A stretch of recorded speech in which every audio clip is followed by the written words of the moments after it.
मुगलों की टक्कर में भी नहीं था कोई भारतीय शासक। शिवाजी के समय मुगल सल्तनत अपने राजनीतिक क्षेत्र पर कब्जे और वर्चस्व के मामले में चरम सीमा पर पहुंच चुकी थी। उनके मुकाबले में हिंदुस्तान भर में शिवाजी के अलावा कोई और भारतीय शासक खड़े होने की जरूरत और हिम्मत नहीं कर रहा था। उस दौर में भारत पर शाहजहां की हुकूमत थी, जिसे किसी से भी विशेष चुनौतियों का सामना नहीं था। इसलिए मुगलों की महत्वाकांक्षा अब यही थी कि दक्षिण भारत को भी अपने साम्राज्य के अधीन कर पूरे भारत पर कब्जा जमा लिया जाए।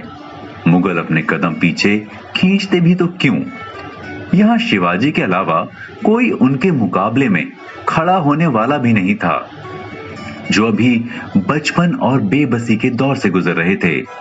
दक्षिणी क्षेत्रों में आबाद राज्यों को दक्कन की संज्ञा दी गई थी, जिसमें अहमदनगर, बीजापुर और गोलकुंडा जैसे राज्य आदिल शाही सल्तनत में अपनी जड़ें जमा चुके थे।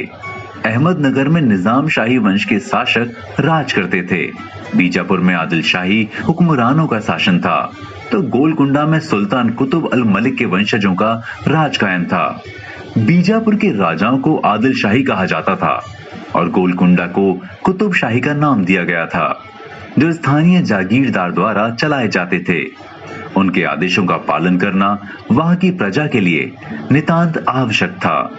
बीजापुर के सुल्तान ने पुणे की जागीर शिवाजी के पिता शाहजी भोसले को सौंपी थी। इस जागीर में निगरानी की जिम्मेदारी दादाजी कोंडदेव नामक एक व्यक्ति किया करते थे।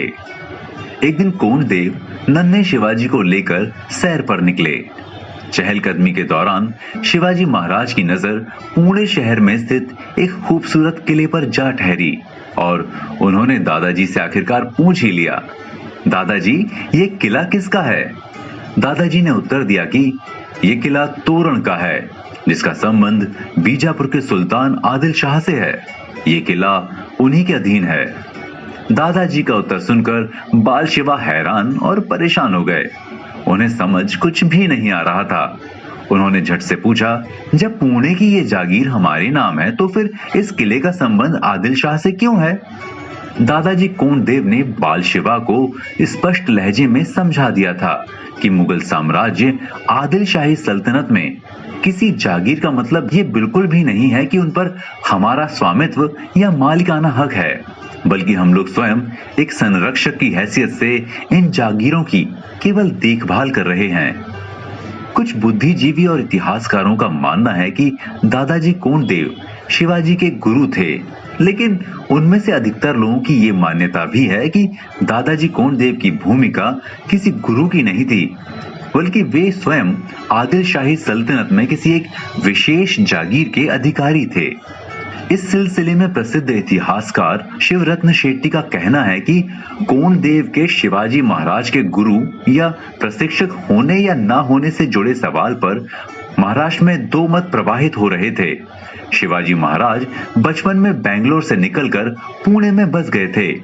पुणे में उनके पिता शाहजी भोसले ने 10 से 12 लोगों पर आधारित एक मार्गदर्शक दल को तैनात कर दिया था। ये दल कदम कदम पर बाल शिवा का मार्गदर्शन करता था, उसे ज्ञान, बोधित्व, प्रतिभा और युद्ध के कौशल सिखाया करता था। इस दल में खास तौर से जिनके नाम प्रचलित हैं, उनमें कान्हाजी देशमुख, कृष्णाजी लोखरे और दादाजी कोंडदेव शामिल हैं।